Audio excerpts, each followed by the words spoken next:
함께 보실 하나님 말씀은 구약성경 민수기 15장입니다. 오늘 7월 15일 민수기 15장을 읽는 날인데 15장도 1절부터 41절까지 길게 되어 있어서 다 읽지는 않고요. 1절부터 16절까지만 함께 봉독하겠습니다. 구약성경 민수기 15장 1절부터 16절까지 말씀, 구약성경 220쪽 전후를 보시면 되겠습니다. 1절부터 함께 봉독합니다. 여호와께서 모세에게 말씀하여 이르시되 이스라엘 자손에게 말하여 그들에게 이르라. 너희는 내가 주어 살게 할 땅에 들어가서 여호와께 화제나 번제나 소원을 갚는 제사나 낙헌제나 정한 절기제에 소나 양을 영화롭게 향기롭게 드릴 때에 그러한 헌물을 드리는 자는 고운 가루 10분의 1을 기름 4분의 1 흰을 섞어 여호와께 소제로 드릴 것이며, 번제나 다른 제사로 드리는 제물이 어린 양이면 전제로 포도주 4분의 1 흰을 준비할 것이요, 순양이면 소제로 고운 가루 10분의 2에 기름 3분의 1 흰을 섞어 준비하고, 전제로 포도주 3분의 1 흰을 드려 여호와 앞에 향기롭게 할 것이요, 번제로나 서원을 갚는 제사로나 화목제로 수송아지를 예비하여 여호와께 드릴 때에는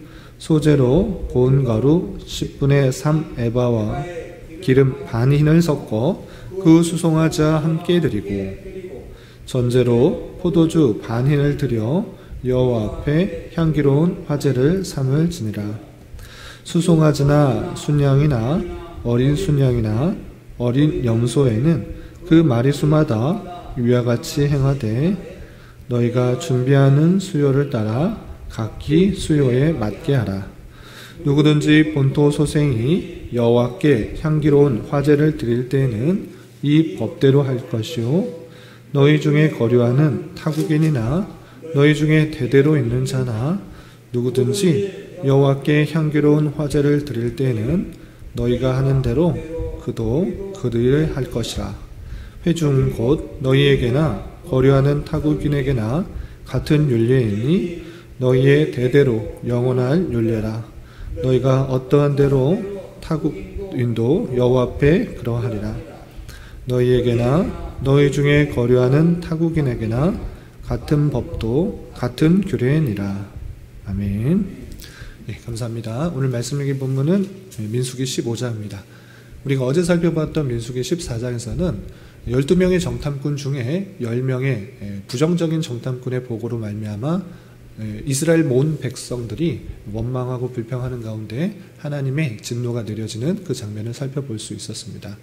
하나님께서 약속하신 그 말씀을 온전히 믿지 못하고 불신앙 가운데 있을 때 하나님께서 20세 이상 계수됐던 모든 자, 여호수아 갈렙만 빼놓고 모든 자가 그 땅을 밟지 못하게 될 것이라는 하나님의 진노를 받게 되고, 또 40년 동안 광야 생활을 해야 했으며 그들이 20세 이하의 유아들, 젊은 2세대들이 오직 그 땅을 밟게 될 것이라는 그 말씀을 대하였습니다.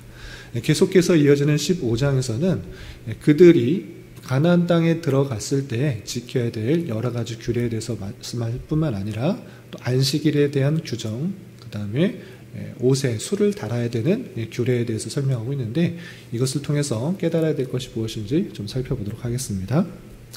우선 1절부터 우리가 읽었던 16절까지는 소제, 전제, 또 화제를 드릴 때 여러 가지 규례에 대해서 설명하고 있습니다. 이 내용은 앞서서 레위기에 제사를 드리는 제사를 드리는 방법이 어떠한지 구체적으로 잘 설명했음에도 불구하고 다시 한번 이렇게 설명을 하고 있는 것입니다.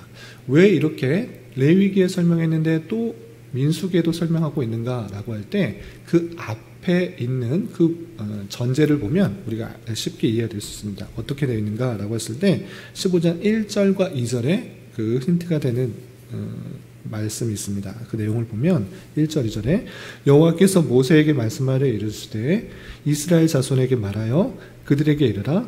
너희는 내가 주어 살게 할 땅에 들어가서 라고 표현하고 있습니다. 그러니까 이 제사를 드릴 때에 너희가 그 땅에 내가 주어 살게 할 땅에 들어가서 이렇게 제사를 드리라 라고 표현하고 있는 것입니다. 그러니까 레위기에도 제사 드리는 방법이 표현됐음에도 불구하고 다시 한번 말하는 것은 그때만 그 제사를 드리라 이런 말이 아니라 이제 세대가 바뀌었어도 땅에 들어갈 사람은 이제 1세대는 다 죽는 것입니다. 1세대는 광야에서 다 죽게 되기 때문에 그 광야에서 죽게 되는 세대 외에 새롭게 땅에 들어가는 사람들도 이 말씀들을 꼭 지켜서 행하도록 하기 위해서 강조하고 있는 것입니다. 우리가 14장에 하나님의 진노에 따라 20세 이상 계수된 모든 사람들이 여호수아 갈렙만 빼고 다 죽게 되는 재앙을 얻었기 때문에 그 재앙이 받아서 이제 이 세대가 가나안 땅에 밟게 되더라도 이 내용은 꼭 지키도록 하기 위해서 이렇게 표현하고 있는 것입니다. 여기만 이렇게 표현된 것이 아니라 또 반복해서 이렇게 표현하고 있는 것을 볼 수 있습니다. 좀 건너뛰어서 18절에서 보면 또 이렇게 표현하고 있습니다. 이스라엘 자손에게 말하여 이르라 너희는 내가 인도하는 땅에 들어가거든 그 땅의 양식을 먹을 때 여호와께 거제를 드리되 라고 하면서 내가 인도하는 땅에 들어가거든 이라고 표현했습니다. 그러면 땅에 들어갈 가나안 땅에 들어갈 때만 이런 제사들을 드리는 것인가? 그렇지 않고 그 외에도 광야 생활을 하면서도 충분히 제사를 드리고 또 하나님 앞에 나아가는 그런 일들을 해야 했습니다. 그러나 이렇게 반복해서 내가 약속했던 인도하던 그 땅에 들어가거든 이렇게 제사를 드려라 라고 하는 것은 무엇이냐고 하면 이 세대들 처음 나왔던 출애굽의 1세들 20세 이상의 그 사람들은 다 죽게 될 것이기 때문에 이 세대 두 번째 다음 세대에도 똑같이 이 규례들이 잊지 않고 지켜줄 수 있도록 강조하고 있는 표현인 것입니다. 그래서 다시 한번 레위기에도 표현되어 있지만 전제는 어떻게 드리는지 또 화제는 어떻게 드리는지 소제는 어떻게 드리는지 호제는 어떻게 드리는 것인지 좀 복잡하고 좀 어렵지만 그 내용들을 함축적으로 이렇게 드려라 라고 강조해서 표현하고 있는 것입니다. 그래서 화제를 드릴 때는 또 전제를 드릴 때는 어떤 방식으로 해야 된다라고 강조하고 있는데 복잡하고 어렵기 때문에 내 마음대로 하는 것이 아니라 강조되고 있는 표현이 무엇인가? 어렵고 복잡하고 또 힘들어 보일지라도 하나님의 말씀에 순종하여 그대로 행하라 라는 것들이 강조되고 있는 것입니다. 그래서 좀 내용들을 살펴보기보다는 강조되고 있는 표현이 무엇인가 라고 할 때 12절을 보면 이런 표현이 있습니다. 너희가 준비하는 수요를 따라 각기 수요에 맞게 하라 라는 양이 많으면 또 그것과 함께 드리는 전제나 또 소재들의 양들이 더 많아지도록 하는 그런 규례가 있는 것이고요. 또 이 제사를 드리는 사람이 누구인가 라고 할 때 13절을 보면 누구든지 본토 소생이 여호와께 향기로운 화제를 드릴 때는 이 법대로 할 것이요. 본토 소생이라는 것은 무엇인가? 이스라엘 백성들을 말하는 것입니다. 이스라엘 백성들이 하나님 앞에 화제를 드릴 때는 이 법대로 해라. 자신의 생각, 자신이 원하는 대로 하는 것이 아니라 하나님께서 주신 말씀 그대로 화제를 드려라 라고 표현하고 있습니다.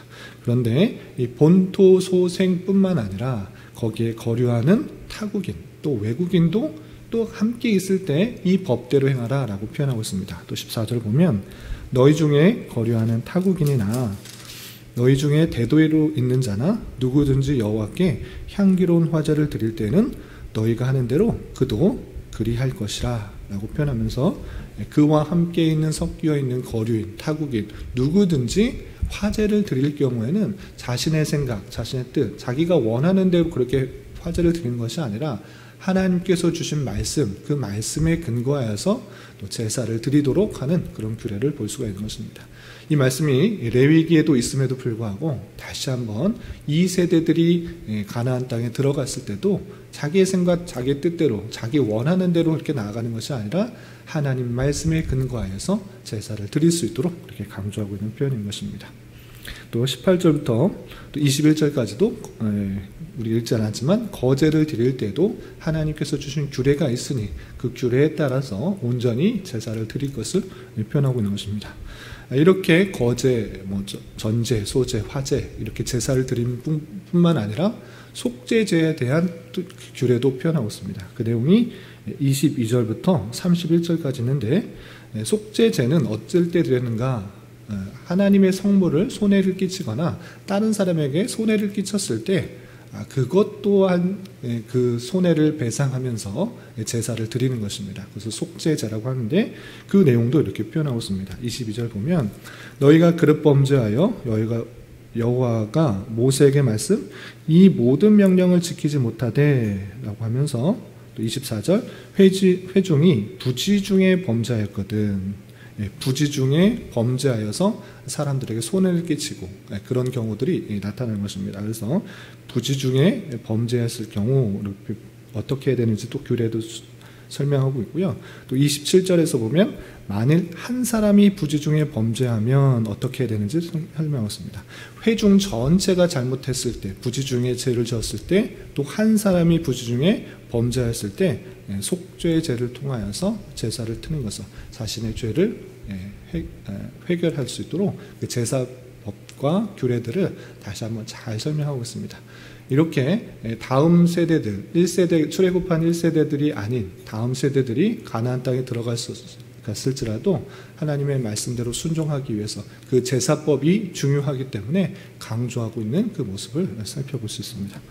그리고 32절부터 36절까지는 어떤 일이 있는가? 안식일에 일을 한 사람, 안식일에 일을 하지 않도록 하는 그런 계명을 주셨습니다. 10계명의 4계명인데 그럼에도 불구하고 안식일에 일을 하는 사람들이 있었습니다. 그래서 나무를 하는 일을 했는데 나무를 하는 일을 하는 사람을 데려와서 어떻게 해야 되는지 모세 앞에 데려온 것입니다. 그럴 때 하나님께서는 모세에게 이렇게 말씀하십니다. 35절 보면 여호와께서 모세에게 이르시되 그 사람을 반드시 죽일지니 온 회중이 진영 밖에서 돌로 그를 칠지니라 라고 하면서 안식일에 일을 한 그 사람을 돌로 쳐서 죽이고 함으로 말미암아 하나님의 율법, 하나님의 말씀을 잘 지킬 수 있도록 강하게 처벌하는 그 모습을 볼 수 있습니다. 그 말씀대로 36절 보면 온 회중이 그를 진영 밖으로 데리고 가서 돌로 쳐서 죽여서 하나님의 말씀대로 순종하는 모습을 볼 수 있습니다. 그리고 마지막 37절부터 41절까지는 이스라엘 백성들이 영영히 지켜야 될 규례 중에서 옷에 취해야 될, 옷에 달아야 될 그런 규례들을 설명하고 있는데 그 내용이 38절에 이렇게 표현되어 있습니다. 38절 보면 이스라엘 자손에게 명령하여 대대로 그들의 옷단 귀에 술을 만들고 청색 끈을 그 귀에 술에 더하라 라고 표현했습니다.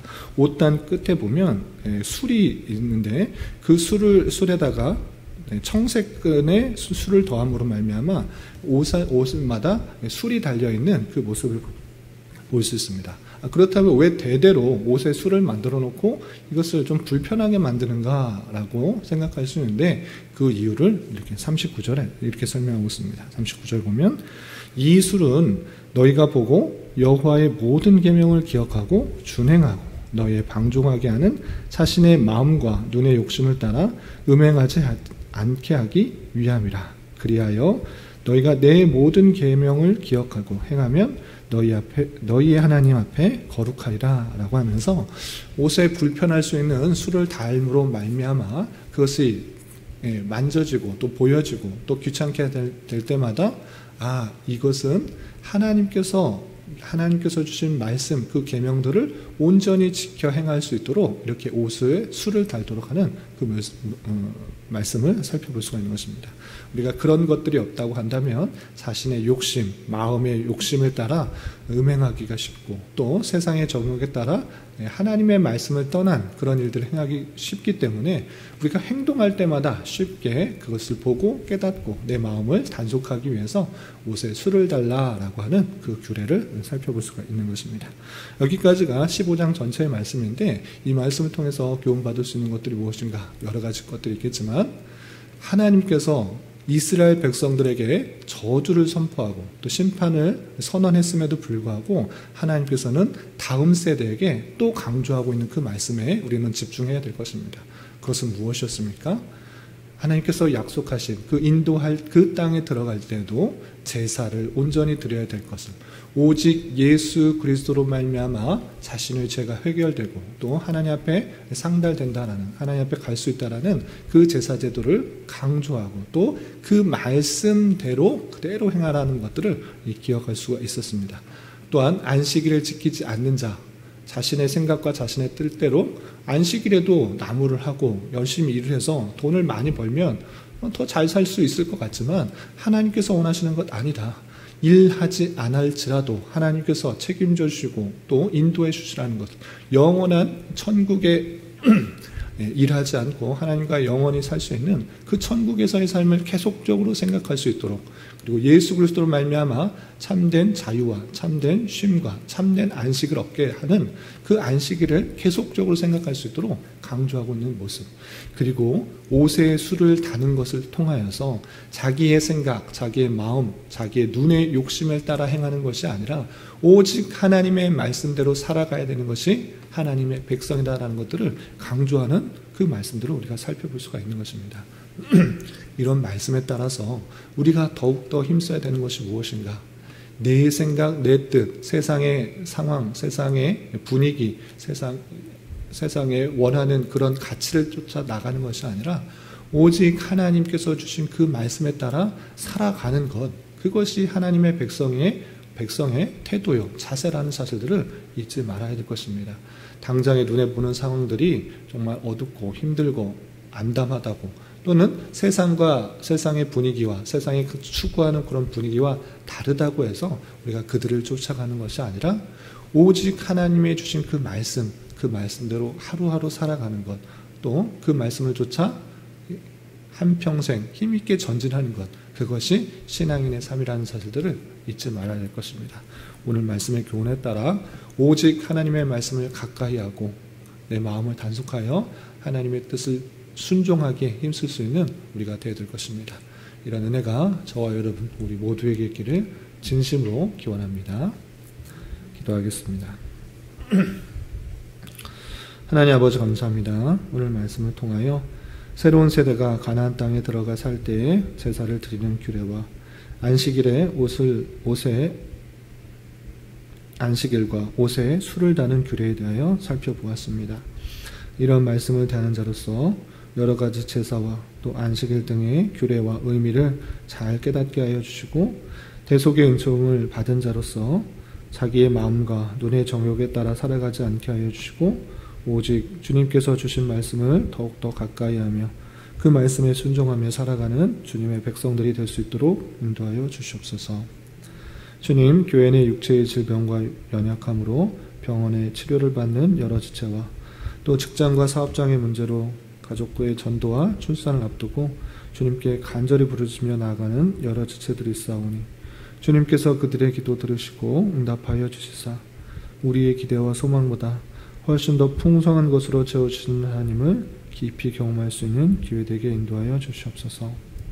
오늘 저녁에 있는 금요기도 시간에도 주님 함께하여 주셔서 은혜 주실 줄 믿으며 이 시간 각자 간절히 간구하는 기도 제목 주님께서 들으시고 가장 선한 것들로 응답하여 주시옵소서. 예수님의 이름으로 기도 올리옵나이다. 아멘.